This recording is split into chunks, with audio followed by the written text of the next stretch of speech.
Magandang gabi po, ako po si RP Lazaro.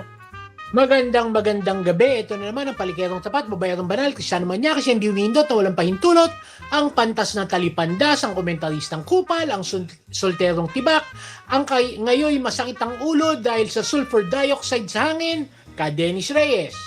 Magandang gabi sa inyong lahat, no? So, ito na naman, weekend na naman at mukhang, yan, pumutok ko ang mayon, kailan ba kahapon, ano? Oo, parang ganun kahapon. Naglabas na ho ng advisory ang Department of Health na gumamit daw tayo ng N95 ba tawag doon? O N95 ulit na mask kasi yung ashfall ho umaabot ng Maynila at mataas po ang sulfur dioxide sa hangin. Umaabot po ito all the way up to Pampanga. According to the dun sa mamaya ipakita natin yung yung advisory ng Department of Health. So, yan ang problema natin sa kasalukuyan. So, stay indoors, have a mask, tsaka next week tataas ang gasolina. Tataas sa 5 piso ang diesel. Ang gasolina ata, hindi ko alam kung magkano itataas, pero sus mariosip na buhay ito. Ito na naman tayo. Oh well. Tapos yung ating inaasa-asahan na pauuwiin ay hindi na pauwi. Sinabi na natin dati yan, hindi uuwi. Well, for one, he was not arrested. Okay, it was a mistake sa news. Siguro may nagtip sa presidente, over-eager, di ba? Eager beaver. Okay, Saldico was not arrested. He was accosted. Oo, magkaiba yun. Okay, may problema lang sa papeles yan. Cross-border. So, he was held. Pero hindi siya inaresto. For one, hours lang. Wala namang naka-file na kaso sa kanya sa Interpol. Wala request. Wala. For a red notice. Oo, wala. Maraming chismis yan eh. Sabi ng ibang chismis, hindi daw inaksyonan ng hindi daw inaksyonan ng Interpol kasi daw nagiging political daw yung kaso. And ito si politika, ang sabi kasi nila, sabi ng ugong-ugong ng kwento-kwentuhan, ito daw kaso wala daw kaso si Zaldico, hindi ba siya na-file ng kaso? Eto yan, wala pang, kafa-file pa lang ng kaso sa kanya kaya wala pang warrant of arrest. So, wala pa silang po pwedeng i-request. Grabe.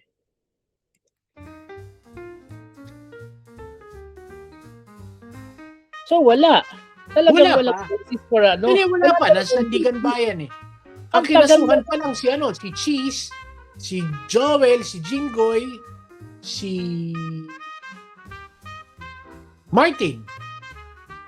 Pinakamaganda yung kasong final kay Martin eh. Ano ba final na kaso kay Martin? Yung testimony ni Gutesa at saka nung 18 Marines. Oo. Alam mong absuelto agad. Oo. Putang ina, puro inadmissible. Ay puta, yun ang pinresent nila. Diba? O di sinunod sila. Yun ang isinabit na kaso. Wala silang karapatan magreklamo. Tangina, iimbestigahan yung 18, ayaw nila. Ayaw nga diba? nila. Iimbestigahan si Gutesa, nawawala. Si Gutesa ba hanggang ngayon still missing in action? Yes. Nako, mahirap naman yung ganyan. So ano yan, tinatago ba yun ni Mike Defensor? Baka nandun lang sa White Plains. Well, we don't know. Yeah, pero nobody knows. May chismis umiinit sa social media. Na? Diba? Bumoto na ang Justice Committee. Oo. Boboto na ang plenary. Oo. May gumagapang daw. Basta Sino? bumoto to impeach Sara, hindi na i-endorse ng Iglesia ni Cristo. Aba, nakikialam. Ako naman, ang reaction ko doon, bakit tayong Katoliko pumapayag? Oo. Actually. Diba? Bakit hindi tayo magkaroon din ng movement? Na tuloy ang Hindi. Pag inendorso ng kulto, hindi na iboto. Tama. Diba? Pag inendorso ng kulto, wag na iboto. Oo. Yun ang dapat na movement ng Katoliko. Wag na Catholic vote. Catholic boycott. Catholic boycott. Oo. Diba? Teka, maiba lang ako, no? Anong ganar nung nasabing kulto sa bakit sila patay na patay kay Sarah? Pare-pareho naman tayong ninakawan ni Sarah. Hindi lang naman Katoliko ninakawan. Tapos, hindi naman ganun yun eh. Di ba? Magtataka kaya, di ba? What would lead to believe na ibig sabihin, kasabwat sila. Ba? Kaya dapat yan imbestigahan. Oo. Kasi yun lang ang dahilan yan eh. Makes sense, actually. Actually makes sense. Totoo yan. Kasi ito mo, parang yung Diskaya. Oo. Bakit pa na yung tanggol nila? Kasi it turns out, involved sila dun sa insurance. Oo, dun sa Stronghold Insurance. Hindi lang sa insurance, pati dun sa mga anong tawag dito? Yung mga construction na subcon sila. Mukhang involved din sila sa subcontracting. Wow. So they have a lot to lose. Kapag pinitpit ang Diskaya. Paano pag kumanta Diskaya, kinanta silang lahat? Oo nga. Okay, sila. Kahit na hindi kumanta yung Diskaya, yun lang si surety bond eh. Surety ba yun? Yung Oo. Kasi kaya kumuha ng surety bond para kung hindi na perform yung contract, babayaran ng insurance. Di ba puro ghost? So ibig sabihin, walang natapos. Oo. O di ba bayaran nila lahat 'yon? Plus penalty. Oo, kasi sa tagal na. Dahil masama nga ang history ng Diskaya at merong fraud, malamang bagsak sila sa reinsurance. Which means they have to pay it out of their own pockets. Out of their own pockets. Yes.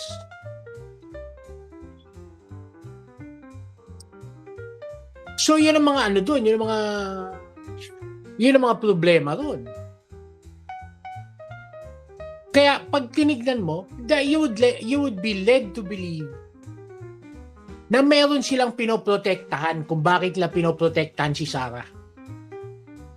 Mga personal na interest.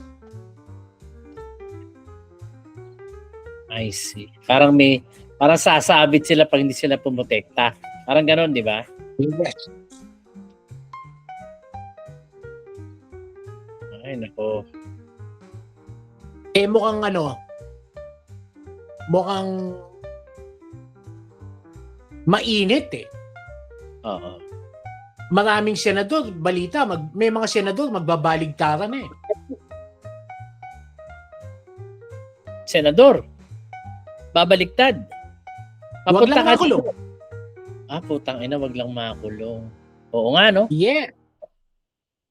Sabi mo, yung isang dilaw na senador ang parang magiging standard bearer. Totoo ba? Well, ako yun ang basa ko. Siya, silent DDS. Silent DDS? Pero kung silent DDS siya, again, it is to his advantage na ma-convict. Diba? I'm sorry. Hindi ko na, how did it work to his advantage? Ay, hindi na makakatakbo. Sa kanya na mapupunta yung boto. Okay. Oo nga, no. Panalo nga siya. The silent DDS will finally win. Yes. Ano yan? Manchurian candidate. Chinese candidate. Oo. Nakakalungkot lang isipin. Kasi, syempre ako, binoto ko din yung senador na yan eh. Si Mr. Silent DDH. Yes, binoto ko rin yan eh. Anong teorya natin? Teorya lang. Wala naman kaming sinasabing panigurado. Pero syempre, if the theory is true, that would be very disheartening to say the least. Diba? Well, kasi ako, base ko sa character eh. But you know, the silent DDS senators always had good character, hindi ba? Wala siyang skandalo, di naman siya corrupt. Ang prinsipyo niya is always negotiable. Sa bagay, lahat naman tao malleable for the right price. Diba? Pag-upo. Putang ina, sumama sa DDS. Oo nga, na-weirduhan nga ako dun eh. Tagal nilang pinaglaban. Tapos nung naupo siya ulit, ganon. Ano yun? Diba? Ako yun ang hindi ko malunok eh. Oo.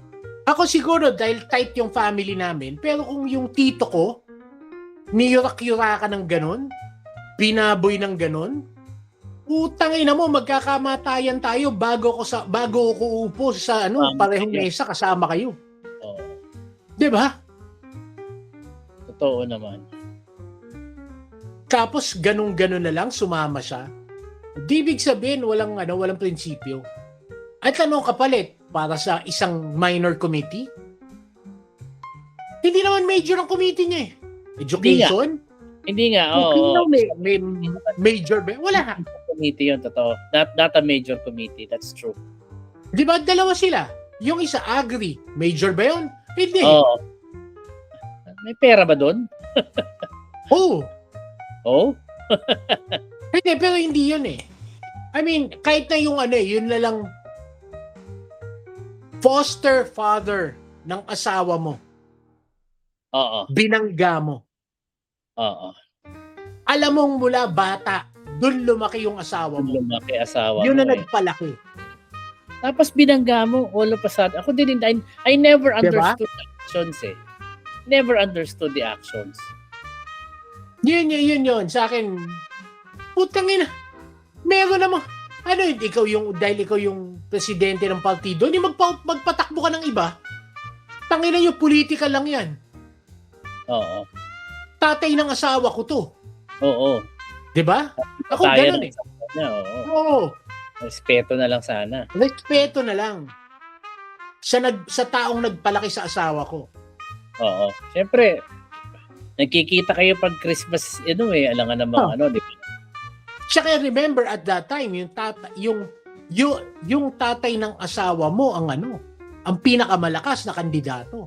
At that time, yes. Yes, yung tatay-tatayan. At para sa'yo, umatras siya. Oo. Kahiyaan na lang, nakapag-file na, pero puta, nakita mo? Yung mga kapatid, yung mga kasama sa TV, hindi naglabasan, hindi nagkampanya. Nahiya na lang. Nahiya. Kumbaga, they gave up the fight for you. True. Alam mo, doon pa sinusukat. Bata pa yan nung council president, ng student council president pa yan sa UP dati. May na yan, may reputasyon na yan. Talagang go-getter yan. And when he ran for congressman, so many times in Quezon City, he never won. He never gave up. Talagang And then he married Sharon. Yan. May chismis, he was expelled. From? The frat. Oh! Wow. Ano ba frat niya? APB ba siya? I don't know. I don't wanna. Well, we'll just take a quick look. Talaga na na-expel siya.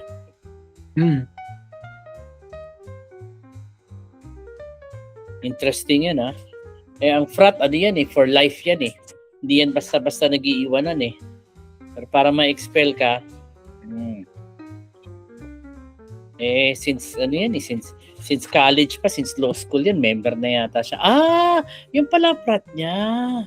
Oo nga, prestigious yan. Ano pala, brad niya pala technically si Ninoy, sila Marcos, ano mga brad niya? Sino ba yan?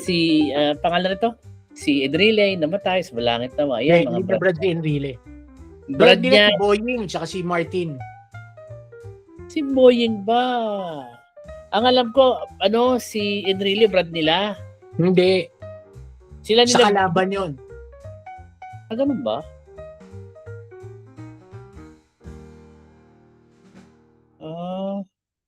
Na natin. Oo nga, brad niya nga si Boying. Tama ka. Ganyan pala ang brad nila. Malakas sila ngayon. Malakas sila ngayon. Weather lang naman ang buhay eh. Pero alam mo, this fraternity has always been one of the more powerful. May mga chief justice yan sila ng mga brad eh. Hindi yan nawawala dyan sa posisyon eh. And always. And you have to be invited to join, di ba? Hindi naman yung ina-apply yan eh. Palagi diba? Naman ganun eh. Hindi ganun yun. Just like any frat, kung minsan you're invited, minsan pwede ikaw nag-volunteer. Iba-iba. Parang ako. Tangin na takot sa akin yung mga recruiter. Bakit?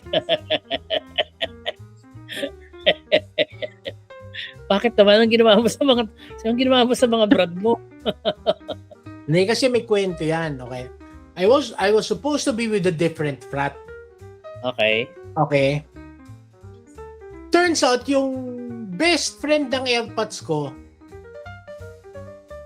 is with yung frat na pinasok ko. Okay. Nung sinabi ko sa tatay ko na pumasa ako ng Ateneo, that night tumawag sa akin si Tito Art. Sabi sa akin, ay, tangina mo. Pumagasa ka raw sa Ateneo. Opo. Magpa-flat ka, no? Aminin mo, putang ina mo, magpa-flat ka, sakit ka ng ulo eh. Sabi, everybody in law school has one eh. Usually, almost everybody has a frat sa law school. Di sabi sa akin, sa amin ka? Oo, ikaw pa. Ano nga ba flat nyo? Di sinabi, naku, hindot. Sabi ba, bukas na bukas, maghanap ka. Puta, kinabukasan, naghahanap ako recruiter. Lahat ng recruiter, both sides, iniiwasan ako. Bakit? Tangina, intimidated. Akala siguro gugulpihin mo sila. Yung may hinahanap ako ginawa, alam ko mahilig yung frat na yun, mahilig sa mga nerd. Hinahanap ko yung pinaka-nerd sa batch ko, puta. Tapos dinikitang ko. Hindi ako umalis. Talagang sabay kami mag-lunch, sabay kami mag-merienda, sabay kami sumasagot sa sabay kami nagpapa-interview. Pinakuran mo talaga. Pinakuran ko. Puta, may bumabakod na fratman. Hanggang sa puta, hindi nakatiis. Tinanong ako, sir, anong feeling mo sa frat? Recruiter ka, no? Anong frat mo? Aminin mo. Anong frat mo? Di ba sinabi? O game, sali ko. Usually, i-dinner ka muna, kukumbinsihin ka muna eh. Oo, wala na. Sali ko. Sabi na, palo na. Sabi, dinner ho muna natin. Sabi, di na. Sige na nga, makulit kayo eh. Hinarap ako. Doon sa puta, sa dinner dyan sa may Kalayaan. Puta, tanong agad ako, game, kailan na paluan? Tangina, hindi ko alam, presidente pala yung kausap ko, nabusit. Ngayong gabi na, putang. Ngayong gabi, bugbuga na. Diretso ako sa paluan. Ginilpe ko, wala akong paalam, umuwi ako, lamog na lamog ako.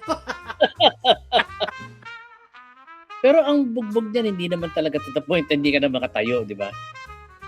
Hindi naman bugbog eh. Hindi yung bugbog na physical yung sa amin eh. Bugbog sa trabaho.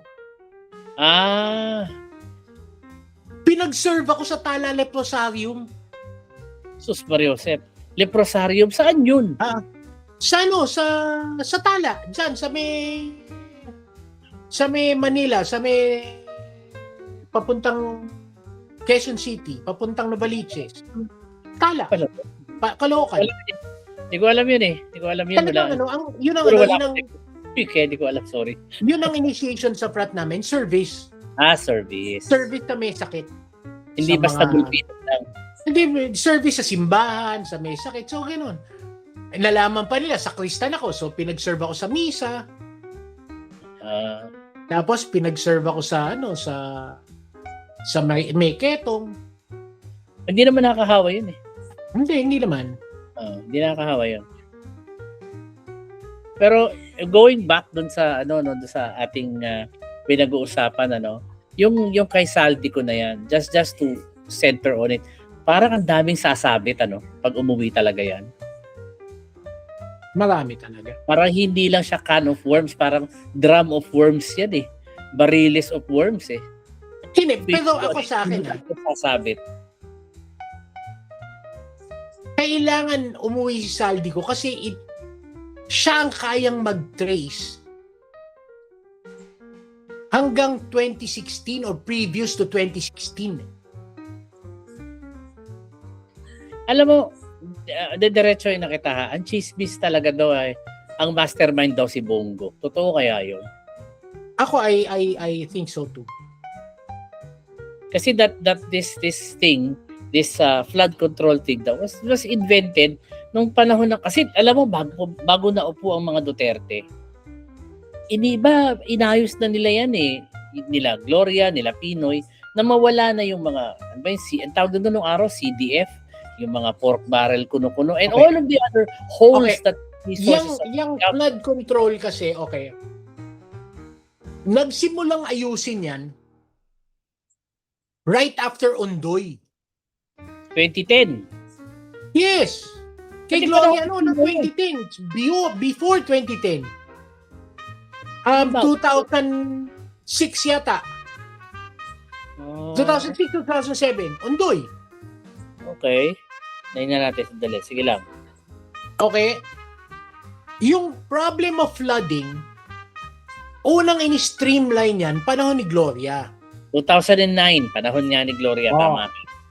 Then, panahon ni Pinoy, this guy from DOST who's been gestating with the possibility, ginawa na yung Project NOAA. Which I attended when it was first launched. Si Bahar yan eh. Si Bahar Lagmay. Okay, the thing about Project NOAA is, it systematized, hindi lang flood kasi yan eh. Hindi lang flood mitigation eh. Disaster response and disaster mitigation. I think it's understood that the Philippines is a disaster-prone area. The thing about Project NOAA is it maps out lahat ng dadaluyan ng baha. Before posibleng daanan ng tubig para mailigtas ang tao. The problem with that is, kung alam mo saan dadaan ng tubig, di dapat lahat ng flood control project mo would be adjacent to that. Diba? Makes sense. And the thing about flood control, among all the infrastructure projects, yan ang tinatawag na libre pera. Kasi nga naman, puta, paano mo ma-check yan? Nakalubog sa tubig yan eh. Nakalubog sa tubig. Nakalubog sa baha. May malakas na dumaloy na baha, inanod. Sira. Diba? So kahit taon-taon mag-flood control ka, okay lang. Tanginay, bulsa mo ng ibulsa, wala na makakakita eh. Oo nga. Parang yan eh, parang gamot. Kaya yan din ang gimmick sa gamot tsaka sa sa fertilizer. Dig-back siya. Yes. Yang Sinovac. Diba? Yung mga pesticide tsaka yung pataba, fertilizer. Why? Because it's consumable. Very important sana sa atin yan, pero yan ang nagiging source of corruption. Diba? After delivery, Basta pinirmahan ng tao, yung nag-deliver, di bayaran mo siya na, o putangin mo, dineliver namin ng kumpleto. Tapos i-dispatch mo na. Oo. Pagka in-inspection na, i-dispatch na eh. Ubus na.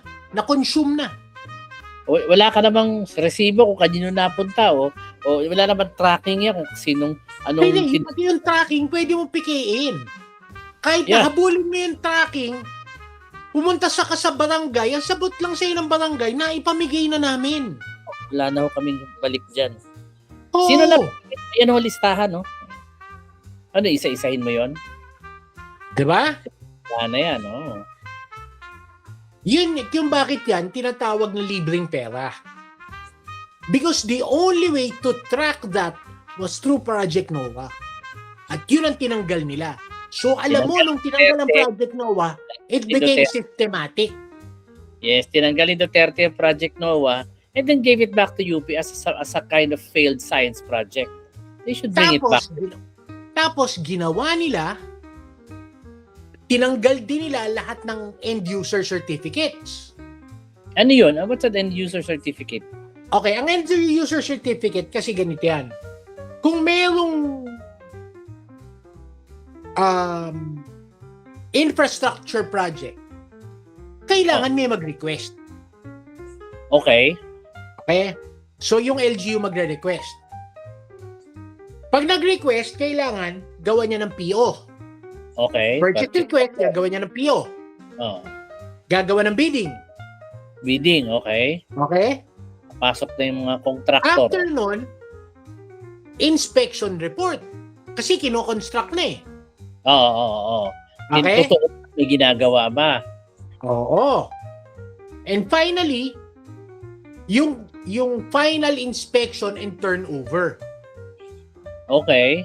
Okay? Lahat yan, wala sa DPWH. Saan? LGU lahat yan. DPWH na naging implement. Pero, ang gumagawa ng end-user checks, end-user certificates, yung LGU. Sila yung nagre-request, sila yung humingi ng purchase order, sila yung posibleng DPWH na yung bidding, pero yung inspection report sa LGU at yung final inspection and acceptance sa LGU. Remember, dahil yung LGU may sariling engineer, masinsil din sila sa inspection. Pagka hindi mo natapos yung 30% completion, hindi ka pwedeng bayaran. Kasi, pag hindi pinirmahan ng engineer yung inspection report, hindi po pwedeng ma-release ang cheque. Walang pera si contractor. Yes. So, nung tinanggal mo lahat yan, yan ang tinatawag na end-user certificates. Nung tinanggal mo yan, pwede na ngayon na ghost delivery. Oo, delivery ng wala. Kasi hindi ka na nag-check ng LGU eh. Wala mag-check eh. Oo. Lahat sila na mantikaan na lahat eh. Diba? In fact, yan yung nangyari sa Quezon City. Takang-taka sila. Bakit? Ang dami-dami nilang flood control projects nang hindi alam ng City Hall. Sino nagre-request doon? Precisely. Wala nga nagre-request. Putang ina, paano nangyari yun? Kasi nga, walang end-user certificate. Walang documentation. Sige lang na. Walang documentation. Hala lang ng hala. Yes. Delivery Same with City of Manila. Nako. Talagang palang free Same money. with Bulacan. Kaya nga namayagpag sila dyan eh. Kaya pala parang nilagyan mo ng gripo ang tagiliran ng ng budget. Tapos sumasahok ka na lang doon. Yes. Sarap, going back to Saldico. Pagka may nag-request ng kalsada, hindi nila ginagawa. Paano? Wala lang pera. Hindi, kasi yung kalsada may preba. Dadaanan ng tao eh. Dadaanan ng tao. Malalaman ng tao kung may ginawa o wala. Oo, di ba? Ano ba paano mabobola? So low priority yun. Mababa ang kita dun eh. Talo. Walang iya talaga pala, no? Well, going back nga to Saldico, and I think because a lot of them really made so much money, Luzon, Visayas, Mindanao, from this system, and Saldico is like, ano ba talagang role ni Ang Saldico? ginawa kasi ni Digong, yan ang ginawa niya, pambili ng mga congressmen. Kaya tamo, nung tukhang niya, walang pumapalag. Oo, kasi bayad. Kahit ano gawin niya, okay lang. Oo, bayad lahat eh. Bayad lahat eh. Tsaka super majority, ibig sabihin lahat yun bayad. Yes. At lahat sila kasabwat. Tapos ay, para sindikato eh, no? Yes. And so, in this, teorya ko lang nobody wants Saldico to come home. Nobody wants for any light to be shed on this matter. Kasi lahat sila, lalabas ang katotohanan. And nobody likes the truth because it's ugly. And that's why matatanggal si Sara. Teka muna, sandali. Nasaan ang connection dun, Sara, matatanggal? Kasi Sara will be the sacrificial lamb. Wow. Ibibigay na si Sara, wag mo na kami damay. Wag mo na kami damay. Okay. That makes sense. That makes perfect sense. So in that... Nakamaliwanag dyan sa Senado. Senado, putang ina, nakaumang na ako. Gumawa na lang sa bagong kulungan para sa kanila eh. Kulungan na, naka-ready na. Di ba naka-ready na yung kulungan eh? Ang dami dyan, babaligtad na. And then yung they will... hindi babaligtad dyan, asahan mo, kulong yan. May paglalagyan yan. So all they have to do is just point to Sara. Siya yun. Di ako yun. Everybody state witness, parang ganon. Yes. What about the Marcoleta? They will gang up on the Dutertes. What about the Marcoletas? What about the Marcoletas who are still defending them? They're humiliating themselves day after day. Session by session. You would have to wonder. Gaano kalalim? Hindi, gaano kalalim? I don't wanna say anything more. Pero you would have to wonder gaano kalalim ang involvement nila. O gaano kadaming pera kinita nila. Gaano kalalim ang involvement? Do not look at the money. You will find out the money if you know the involvement. That's the very first mistake everybody's making eh. Nagbibilang kayo ng pera, huwag kayo magbilang ng pera. Bilangin nyo yung lalim ng involvement. Then you would get the grasp kung gaano karami ang pera. That I would, well, siguro, eventually it will unfold. Pero kasi talagang alam mo si Paulo Marcoleta, sa totoo lang he humiliates himself day by day, session by session. Sits there, not even part of the Justice Committee. He just sits there and uses up his whatever goodwill he has, yung kanyang tinatawag na professional courtesy, whatnot. Ano ba yung tawag doon? Yung sa kanila? Parliamentary courtesy. And he humiliates himself. Pinapahiya niya yung sarili niya araw-araw. And you have to wonder. And I wonder, bakit? What is worth your nanay mo? Ha? Nanay mo? Anong kinalaman ng nanay niya? Sa Stronghold Insurance? Sino ba yung director ng insurance ng Diskaya? Nanay niya, si Stronghold. Lahat yan tahi-tahi. You should not see all of this as individual crimes. Lahat yan tahi-tahi. Ay, nako, Pilipinas. Kaya nga you have to wonder gaano kalalim ang involvement.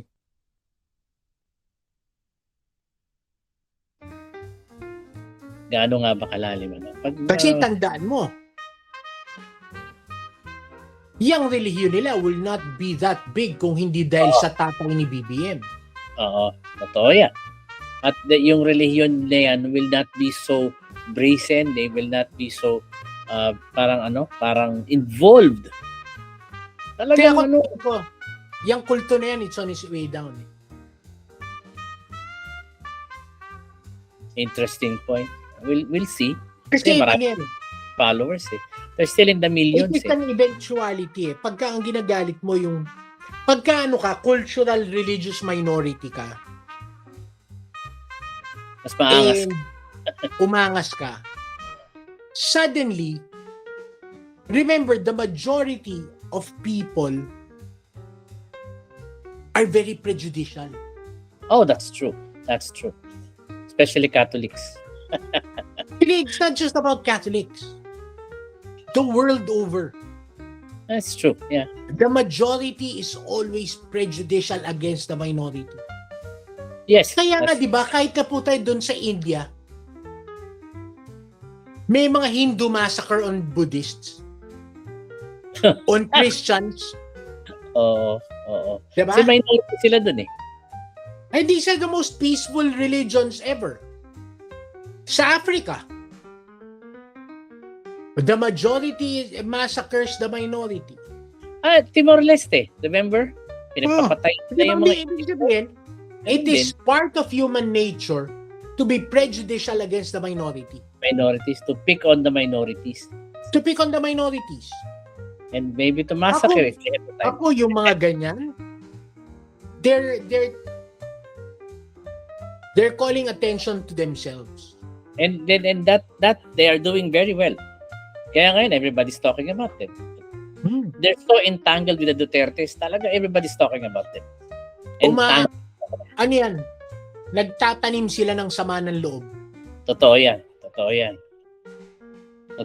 Pag panahon ng anihan, ng sama ng loob na yan, baka... Yun ang nakakatakot dun. Kasi ano na yan eh.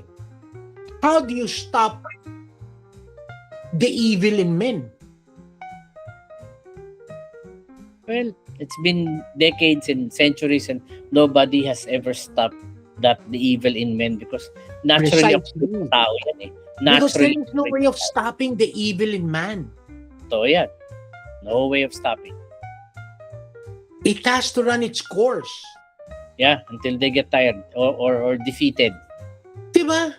Parang yung Nazi Germany. Oo. Diba? Ganun yun eh. Yung it has to run its course. Tapos puta, tsaka nila marirealize na mali sila. Pero by that time, too late. It's too late.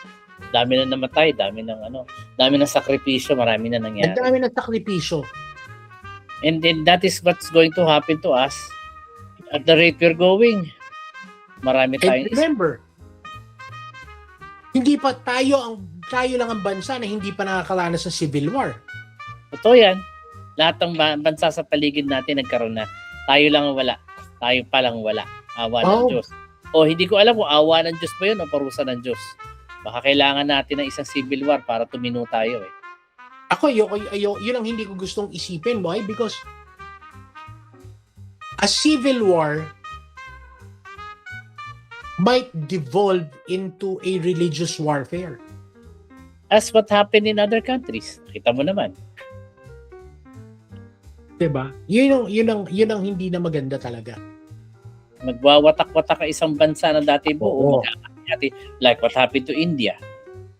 Naging religious yun, di ba? O dito kayo mga Muslim, dito kayo mga... And then, nagkaroon ng East and West Pakistan. Hindi nagkagera sila ulit. Sila nag-away-away. Yan. The evil in man. Well, that ends our time today. Maraming salamat po sa panonood. Dennis, baka may gusto kang i-announce para bukas.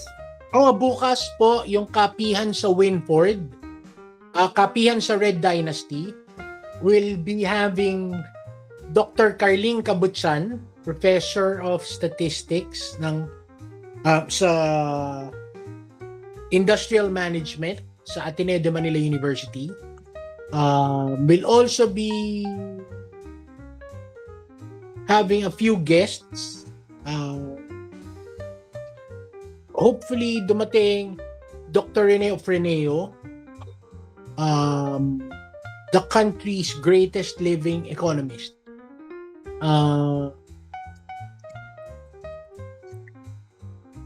Hopefully pumayag siya to do the talk yung next kapihan. If you're available 3 o'clock, Red Dynasty Restaurant, susubukan namin live stream bukas. Oo.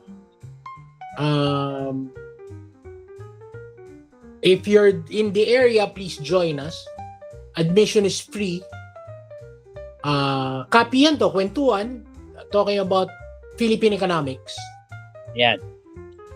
Magandang usapan yan kasi marami tayo ng alam masyado naintindihan sa ekonomiya. Medyo, it's a very complicated matter, pero kailangan natin kahit paano may alam tayo. Hindi naman po pwedeng hindi. No? Kasi diyan umiikot ang buhay natin eh. Yan ang ginagawa natin sa araw-araw. Pumapasok tayo sa opisina para sa ekonomiya. Might as well know what we're trying to kill ourselves for. Sige po, bukas kapihan sa Red Dynasty. Saan nga bang address sa anong Winford Hotel? Second floor, Winford Hotel and Casino, Manila. Consuelo Street, Santa Cruz, Manila. Behind SM San Lazaro. Yun. So malapit sa UST. May parking ba sa hotel? Free parking, free valet. Yun, free parking, free valet. Anong oras? 3 p.m. Alas 3 ng hapon sa Red Dynasty, second floor ng Winford Hotel. Winford Hotel and Casino. And Casino, malapit po ito sa SM San Lazaro, no? So, free parking, free coffee, yun. Tsaka free balitaktakan tungkol sa ekonomiya. Yan. Konting merienda, libre din bukas. Yun. Who doesn't want merienda? Maraming salamat po sa inyong pakikinig at magkita-kita tayo bukas. Ako po si RP Lazaro. Ito po ang solterong tibak, nagpapaalam, mabalos. Thank you.